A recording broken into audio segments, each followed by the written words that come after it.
ప్రేక్షకులకు అడ్వాన్స్ నూతన సంవత్సర శుభాకాంక్షలు. జీటీవీ అధినేత టంకాల గణేష్. సంఘాలు పటిష్టంగా ఉంటే సమాజం బాగుంటుందని రాష్ట్ర కళింగ కోమటి సంక్షేమ సేవా సంఘం అధ్యక్షులు బోయిన గోవిందరాజులు అన్నారు. ఆదివారం కాశీబుగ్గలో కాశీబుగ్గ కళింగ కోమటి సంఘం అధ్యక్షులు కోటిని దుర్గాప్రసాద్ మరియు కార్యవర్గ సభ్యుల ఆధ్వర్యంలో వనభోజన కార్యక్రమం నిర్వహించారు. ఈ కార్యక్రమానికి ముఖ్య అతిథిగా పాల్గొన్న రాష్ట్ర అధ్యక్షులు బోయిన గోవిందరాజులు అక్కడ ఏర్పాటు చేసిన సమావేశ వేదికలో మాట్లాడుతూ కళింగ కోమటి జాతికి మనోధైర్యాన్ని, శక్తిని అందించినటువంటి నాయకులు కాశీబుగ్గలో ఉన్నారని, కాశీబుగ్గ అంటే దేశంలో తెలియని వారు లేరని, క్రమశిక్షణ గల సంఘం కాశీబుగ్గ సంఘమని కొనియాడారు. స్వాతంత్రం వచ్చి 75 ఏళ్లు గడుస్తున్నా స్వాతంత్రం కోసం ప్రాణత్యాగాలు చేసిన కోమటి జాతి వారు ఇంకా రాజకీయంగా ఎదగలేదని ఆయన ఆవేదన చెందారు. పార్టీ అధికారంలోకి రావడం కోసం అహర్నిశలు కృషి చేసి ఆర్థికంగా, శారీరకంగా నిరంతరం కష్టపడిన కళింగ కోమటి నాయకులకు రాజకీయంగా పోటీ లేని నామినేటెడ్ పదవులు ఇచ్చి గౌరవించాలని, అప్పుడే ఉత్సాహంగా పార్టీ కోసం పనిచేసే అవకాశం ఉంటుందని అన్నారు. గతంలో ఏ పట్టణం చూసినా, ఏ ప్రాంతం చూసినా కళింగ వయసులే గ్రామానికి సర్పంచ్గా ఉండేవారని, ఆ పరిస్థితి నేడు లేదని, మళ్లీ పూర్వ వైభవం వచ్చేలా అవకాశం ఉన్న ప్రతి ఒక్కరూ సర్పంచ్ పదవిని దక్కించుకోవడానికి ప్రయత్నాలు చేయాలని అన్నారు. కళింగ కోమట్లు అవస్థలు చూసి 30 ఏళ్ల క్రితమే కళింగ కోమట్లకు బీసీ కావాలని కోరారని, కొంతమంది వ్యతిరేకించారని, వారి మాటలు లెక్క చేయకుండా బీసీ సాధన కోసం అహోరాత్రులు కృషి చేశారని, 2014లో తెలుగుదేశం పార్టీ అధికారంలోకి వచ్చిన 100 రోజుల్లోనే కళింగ కోమట్లను బీసీలో చేర్పించారని, ఓబీసీలో కూడా చేర్పించేందుకు కేంద్ర మంత్రి కింజరపు రామ్మోహన్ నాయుడు, రాష్ట్ర మంత్రి కింజరపు అచ్చెన్నాయుడు, జిల్లాలో ఉండే ఎమ్మెల్యేలు అందరూ సహకరిస్తున్నారని అన్నారు. అనంతరం కాశీబుగ్గ సంఘ అధ్యక్ష, కార్యవర్గ సభ్యులు, రాష్ట్ర అధ్యక్షులు బోయిన గోవిందరాజుల్ని దుశాలవతో సన్మానించి పూల మొక్కలను అందించారు.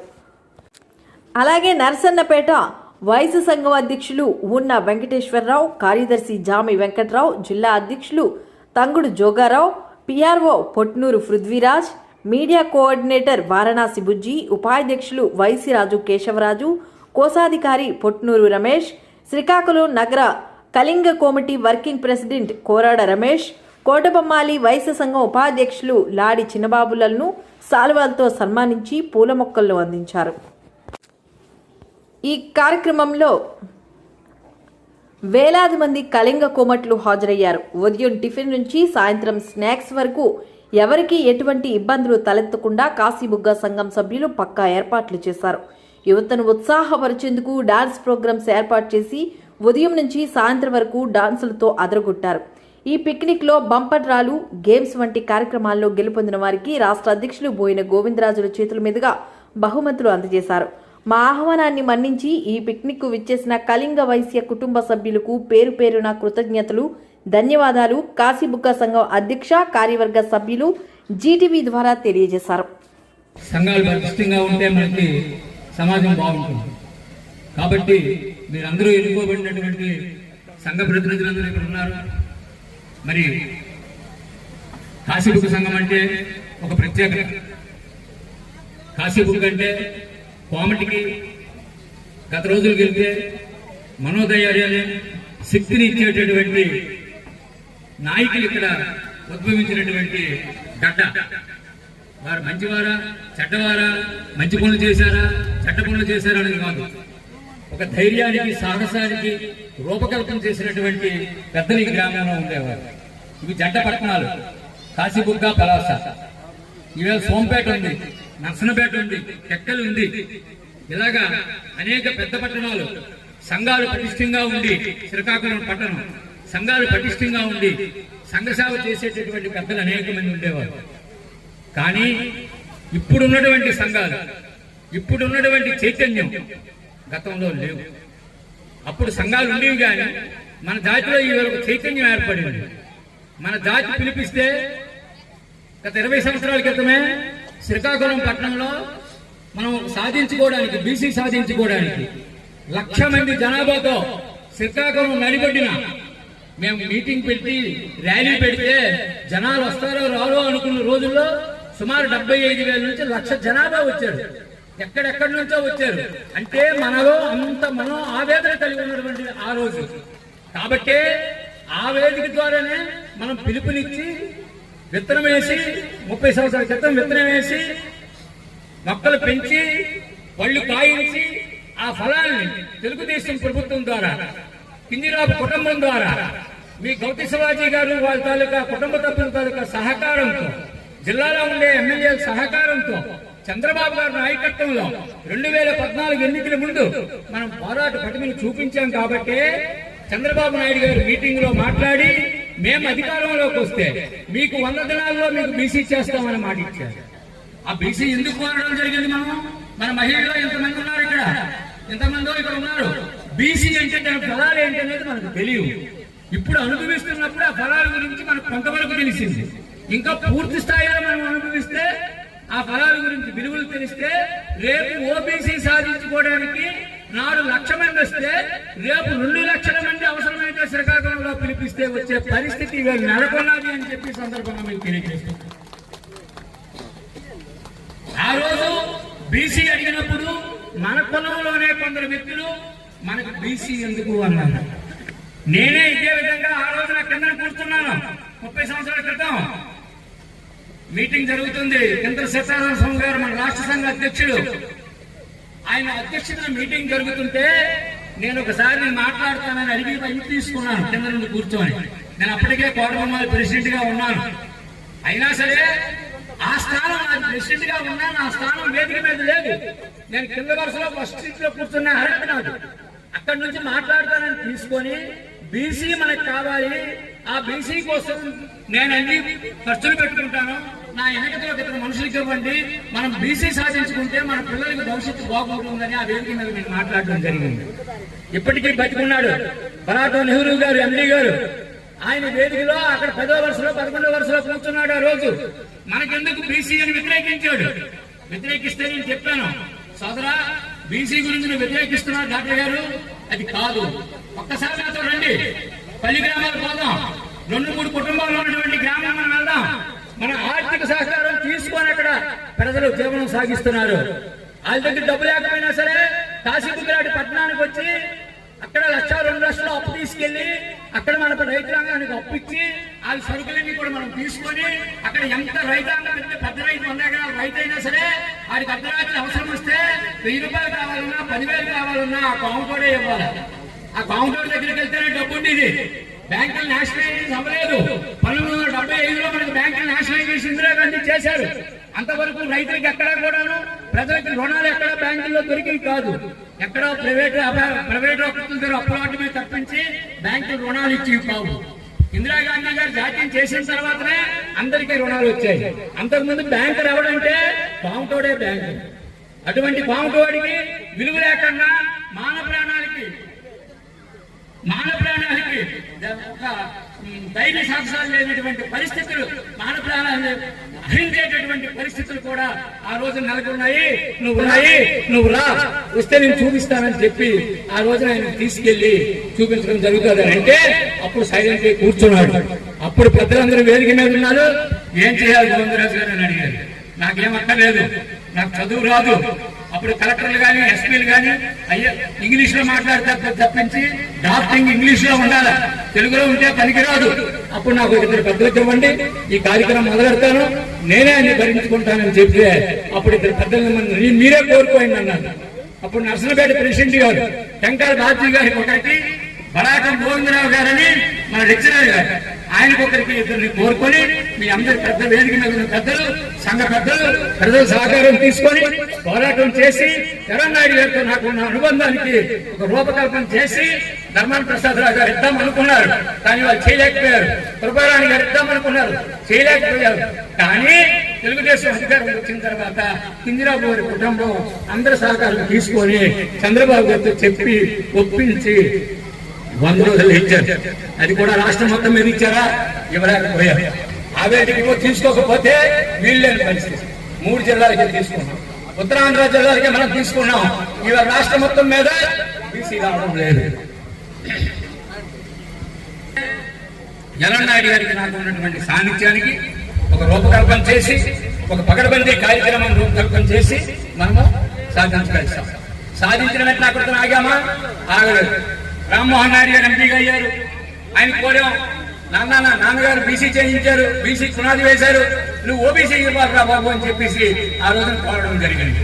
కోరిన వెంటనే అంకుల్ లెటర్ తీసుకోండి రండి అని మన సంఘ ప్రతినిధులందరూ తీసుకెళ్లి ప్రధానమంత్రి గారికి, అక్కడ సోషల్ జస్టిస్ మినిస్టర్ గారికి, ఎన్సీబీసీ చైర్మన్ గారికి, చదువుకున్న పిల్లలు ఉన్నారు కాబట్టి నేను చెప్తున్న పేర్లు కొద్దిగా ఆవలేదు, వీరందరి దగ్గరికి తీసుకెళ్లి రిప్రజెంటేషన్స్ ఇచ్చి మొదలెట్టిన కార్యక్రమం రేపో ఎల్లుండో మనకి ఓబీసీ ఇచ్చే పరిస్థితి ఉంది.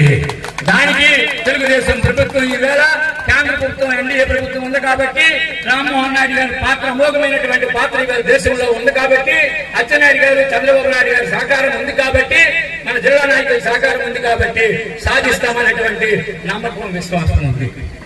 కానీ మీకు ఒక విషయం చెప్పదలుచుకున్నాం. స్వాతంత్రం వచ్చింది మనకి. ఎప్పుడు వచ్చింది? 1947 ఆగస్టు 15 అర్ధరాత్రి వచ్చింది.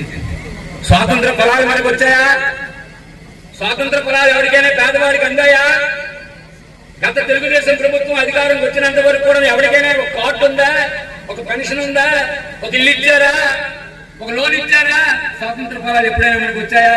రాలేదు. స్వాతంత్ర ఫలాలు రావడానికి నేను మొట్టమొదటి కోటబొమ్మల్లో నేను ప్రెసిడెంట్ ఉండగా ప్రారంభించి మన కోమట్లందరికీ కార్డులు ఇప్పించాను, లోన్లు ఇప్పించాను, ఇల్లు ఇప్పించాను. ఆ రోజు ఆ కార్యక్రమం మొదలెట్టింది. ఈవేళ రాష్ట్రం మొత్తం మీద మన కోమట్లకి అన్ని దగ్గరలో కూడా వస్తుంది. ఒకప్పుడు కాశీబుగ్గ అన్నిటికీ మూల కారణమై నర్సనపేట, కాశీబుగ్గ, సోంపేట, పలాస మూల కారణమై నిలబడితే ఈ రోజు కోటబొమ్మాలి మన కోమట్లందరూ కూడాను మనోధైర్యాన్ని ఇవ్వడానికి దేనికైనా సిద్ధంగా ఉండమని తెలియజేయడానికి కోటబొమ్మాల్లో ఉన్నటువంటి పౌరుషం ఈవేళ జిల్లా అంతా పనిచేస్తుందని చెప్పి సందర్భంగా మీకు నేను తెలియజేస్తున్నాను. మీ కోపం రావచ్చు, మా వారసభూతిగా నా కోటబొమ్మాలి మీరు పొగుడుతున్నారు. కాదు, నా కొన్న వాళ్ళందరూ కూడాను నేను కన్ను సైట్ చేస్తే వచ్చి పడిపోతారు. అలాగని నిలబడండి అంటే నిలబడతారు.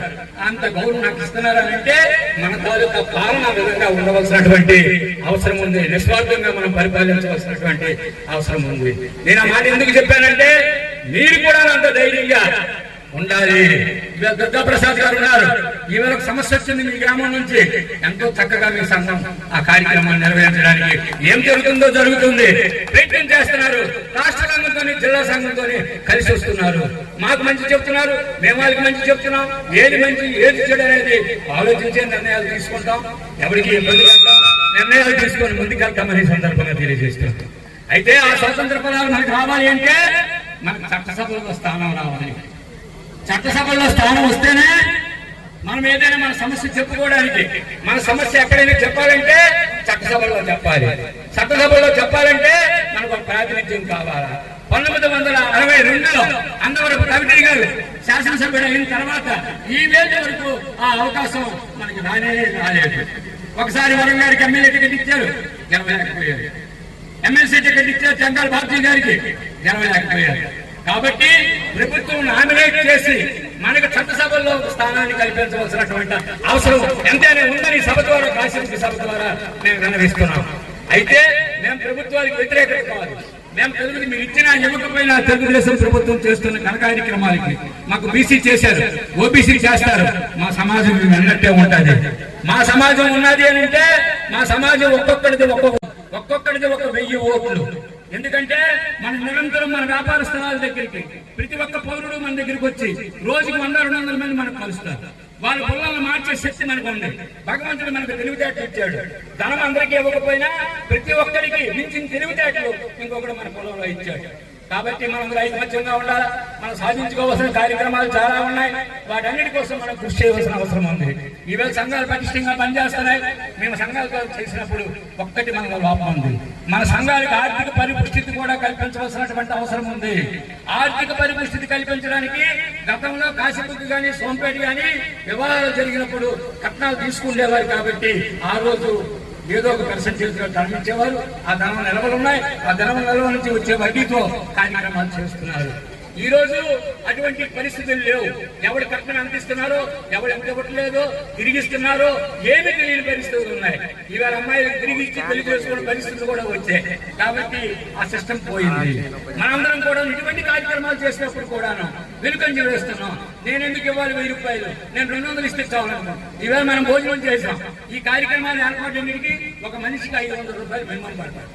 200 రూపాయలు మనం ఇవ్వడానికి అయ్యో 200 రూపాయలు టికెట్ పెట్టారే అని అంటారు. పేదవాడి టికెట్ తీసుకోలే, ఎవడో ఒకటి సహకరించి 4 టికెట్లు 5 టికెట్లు ఇస్తే గౌరవంగా ఉంటుంది. మరి అది లేకుండా ఇది లేకుండా కార్యక్రమాలు జరగాలంటే నేనైతే ఉన్నవాడైతే ఎవడైనా సరే ఎందులో ఉన్నోడు ఆ డబ్బులు ఖర్చు పెట్టుకొని తిరుగుతాడు. లేనివాడి పరిస్థితి ఏంటి? నేను రోజు తిరుగుతున్నాను, నేను రోజు నాకు డబ్బులే, రోజుకి 5000 రూపాయలు 10,000 రూపాయలు నాకు ఆయుడే ఖర్చు. ఎక్కడికి రావాలి? వ్యాపారం చేయకపోయి, నేను వ్యాపారంకి వెళ్ళిపోయి, వయసు పెరిగిపోయి సంఘానికి సేవ చేయాలా? ఇంటి దగ్గర ఆడవాళ్ళు ఒప్పుకుంటారా? ఎవరు ఆడారు? నాకు లివర్ ట్రాన్స్ప్లాంటేషన్ చేసేసి 12 సంవత్సరాలు నాకు లివర్ తీసేశారు, పూర్తిగా కొత్త లివర్ వేసారు. అయినా సరే ఇంత ఓపిక తెచ్చుకొని ఇంత కష్టపడి దేనికోసం? నా పేరు ప్రఖ్యాతి నా స్వార్థం కోసం కూడా ఉండిందిరా. నేను చరిత్రకారునిగా మిగలాలి, నాకు చరిత్రలో పేరు ఉండాలనే ఆలోచనతో నేను చేస్తున్నాను. ఒక ఆలోచన. రెండో పక్క మన జాతి, మన సమాజం గౌరవప్రదంగా ఉండాలా. మన జాతి గౌరవమైనటువంటి జాతి. మన బీసీని తప్పుకోవడానికి కొద్దిగా ఇబ్బందికరమైన విషయం అయినట్టు కూడాను ప్రభుత్వ తాలూకా స్వాతంత్ర ఫలాలు మనకు అందాలి అనుకుంటే మనందరం కూడాను ఈ బీసీ సాధించాం, ఓబీసీ సాధించుకుంటాం. ఎంతమంది మీకు కాశీబుగ్గ ప్రెసిడెంట్ ఒక వైశ్యుడు ఉండేవాడు, పలాస ప్రెసిడెంట్ ఒక వైశ్యుడు ఉండేవాడు, సోంపేట ప్రెసిడెంట్ ఒక వైశ్యుడు ఉండేవాడు, పాడబొమ్మాల ప్రెసిడెంట్ ఒక వైశ్యుడు, నర్సరపేట ప్రెసిడెంట్ వైశ్యుడు, చక్క ప్రెసిడెంట్ వైశ్యుడు, శ్రీకాకుళం ప్రెసిడెంట్ వైశ్యుడు, పాలకొండ, వీరఘట్టం, రాజం ఇలా తీసుకోండి, కొత్తూరు, జనమండలి అన్ని కూడా వైశ్యులే ప్రెసిడెంట్లు ఉండేవారు. ఈ రోజు ఏది రిజర్వేషన్ సిస్టమ్ వల్ల ఎస్సీసీ బీసీసీ రిజర్వేషన్ వచ్చిన తర్వాత కనీసం స్థానిక సంస్థల్లో కూడా మన ప్రాతినిధ్యం పడిపోయి ఒకప్పుడు 30-40 మంది ఉంటే ఇప్పుడు 20-25 మంది 5 మందికి వెళ్ళిపోచ్చాము. చాపల ప్రెసిడెంట్ కూడా వైశ్యుడు, కిల్లం చెట్టు వారు, సాంబమూర్తి. అటువంటి మహానుభావులు ప్రెసిడెంట్లుగా చేశారు. వేరే వారు మన వాళ్ళు. కొన్ని గ్రామాల్లో అయితే, రంగోయి గ్రామంలో అయితే, ఆ ఊరంతా పల్లెలు అయితే మళ్ళా రమణయ్య గారికి 4 సార్లు ప్రెసిడెంట్ చేశారు. అలాగే అక్కడ గుర్తవలసలో అక్కడ ఊరంతా కలిపి కామిటీకి ప్రెసిడెంట్ ఇస్తే ఆయన మనకు సర్వీస్ చేస్తాడు, డబ్బులు తీసుకోడు, ఇంకెవరైనా డబ్బులు తీసుకుంటారు అని వాళ్ళందరూ కలిపి నిర్ణయించి 2-3 కామిటీలు ఉన్న ఊర్లో కూడా వాళ్ళకి ప్రెసిడెంట్ ఇచ్చేవారు. 100 విలువలు ఉన్నా సరే. అంటే కామిటీకి అంత విలువ ఉంది. ఆ విలువ ఏమైపోయింది? ప్రభుత్వ చట్టాల ద్వారా రిజర్వేషన్ సిస్టమ్ వచ్చిన తర్వాత మనం వెనకబడిపోయాం. ఇవాళ ఎవరి దగ్గరికి వెళ్ళి ఏది అడిగిన కాలు చేతులు కట్టుకొని మాకు ఈ పని ఉంది, మాకు ఈ పని ఉంది, మాకు చెయ్యండి, మాకు అలాంటి కొట్టేసాడు, మాకు అలాంటి అప్పు తీసాడు, లేకపోతే మాకు సమస్య ఉంది, మా పిల్లల మొగుడు తేల్చండి అని మనం ఇంకో దగ్గరికి వెళ్ళి అర్థించుకుంటాం. అయితే మన దగ్గరకు వస్తున్నారు, మనం చెప్తే వెళ్ళు. ఎందుకు వెళ్ళు? మన దగ్గర అడిగారు లేదు. ఎస్పీ గారు, డిఎస్పీ గారు, ఎస్సీ గారు మన మాట వింటారా? గోవిందరాజు గారు వీళ్ళంతా వేదిక మీద మాట్లాడుతున్నాడు, 1000 మందిలో మాట్లాడుతున్నాడు. నేనైతే వింటారా? ఎంతవరకు వెళ్ళాలి అంతే వింటారు. అదే ఒక ఎమ్మెల్యే గారు చెప్తే, అదే ఒక మంత్రి గారు చెప్తే, అదే ఒక సర్పంచ్ చెప్తే వింటారు. కాబట్టి మన అధికారాన్ని మనం సాధించుకోవాల్సిన అవసరం ఉంది. మీరు ఎక్కడైనా సరే మన వాళ్ళు ఏ పార్టీ తరఫున పోటీ చేసినా సరే మీరు వాళ్ళకి మద్దతులు ఇచ్చి మన వాళ్ళందరికీ కూడా రాజకీయాల్లోకి ముందు వస్తేనే మనకి ప్రశ్నించే హక్కు వస్తుంది, సాధించుకునే హక్కు మనకు వస్తుంది. కాబట్టి ఆ విధంగా మనము స్వాతంత్ర ఫలాలు సంపాదించాలి. ఇప్పటికే 75 సంవత్సరాలు అయిపోయింది స్వాతంత్రం వచ్చేసి. మన ఫలాలు మనం పొందలేదు. ఇక ముందు పొందడానికి ప్రయత్నం చేయండి. మీ అందరూ కంకణం కట్టుకోండి. మీ అందరూ ఖర్చు పెడుతున్న దాంట్లో వ్యక్తిగతంగా మనం ఖర్చు పెట్టుకుంటాం, లక్షలు ఖర్చు పెట్టుకుంటాం. వ్యక్తిగతంగా సాయంత్రం షికారులకు వెళ్తాం, సినిమాలకు వెళ్తాం, హోటల్స్కి వెళ్తాం. 1000, 2000, 5000 మన పిల్లలు ఎవడు కూడా చూడకన్నా ఖర్చు పెట్టుకుంటాం. కానీ మనం కార్యక్రమం చేస్తే 500 రూపాయలు ఇవ్వడానికి నేను 50 ఇస్తాను, నేను 100 ఇస్తానని చెప్పి బేరాలు ఆడతారు. అది తప్పని చెప్పి ఈ సందర్భంగా తెలియజేసుకుంటూ మనను బలపరుచుకుంటే, మన సంఘాన్ని మనం బలపరుచుకుంటే, మనల్ని మనం గౌరవించుకునేట్టే తప్పించి, మనం బలపరుచుకునేట్టే తప్పించి, మనం చూసి అక్కడ నిలబడిపోవాలి. ప్రమాదం, ఈ జాతిని ప్రమాదం అనే మాట రావాలా? మనం ఏం చెయ్యం ఎవరికి. వాడు చూడగానే ఇంత తగ్గు పెట్టుకుంటే ప్రమాదం రా అన్న పరిస్థితి రావాలంటే మీరు సంఘాన్ని బలపెట్టండి, మీకు వాయితే మమ్మల్ని అడగండి, ప్రశ్నించండి, మేము రాకపోతే అడగండి అని చెప్పి ఈ సందర్భంగా తెలియజేసుకుంటూ ఎక్కువ సమయం తీసుకున్నాను, క్షమించమని కోరుకుంటూ మీ సంఘం మమ్మల్ని పిలిపించి ఆహ్వానించి గౌరవించి మాకు ఈ వేదికపై మాట్లాడించినందుకు ధన్యవాదాలు మీ సంఘానికి, మీ నాయకత్వానికి తెలియజేసుకుంటూ మీ కాశీపుట్ట పలాస సంఘాల ప్రజానికి కూడా ధన్యవాదాలు తెలియజేసుకుంటూ సెలవు తీసుకుంటున్నాను. జై హింద్, జై వాసవి మాత.